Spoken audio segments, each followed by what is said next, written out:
जय जगन्नाथ। राधावल्लभ मठ भुवनेश्वर परिसर में श्रीमद् भागवत सप्ताह ज्ञान यज्ञ 23 वर्ष जहाँ चलूला आज तार उद्घाटनी उत्सव आयोजन होती। अतिथि मान उपस्थित थे और साधु सन्त मान उद्घाटन उत्सव उद्घाटन कार्यक्रम संपन्न कर बाबा मुकुंद कृष्णदास महाराज मुखारबिंदु भागवतर अमृत धारा अमय वाणी ताहा निःसृत होती एवं तल्लीनतार सहित आनंदर सहित समस्त भक्त मैंने आस्वादन करुँच समस्ते निजक पुत पवित्र मान करुँच।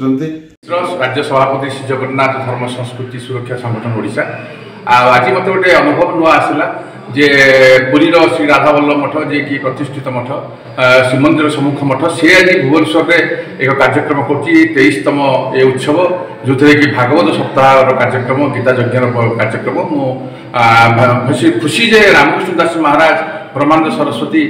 सुबलदास जी महाराज समस्ते आसिले आज भागवतर कथा जोटा मुझे जानी नी भी शुणिली लोक मान अधिक शुणवार मो इच्छा था मुझे कही ना से शुणी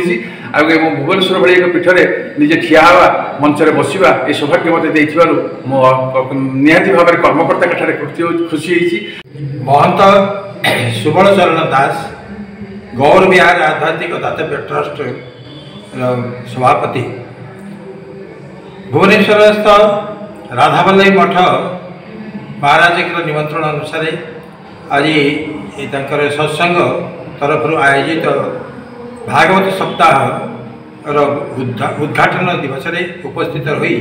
अतीव आनंदित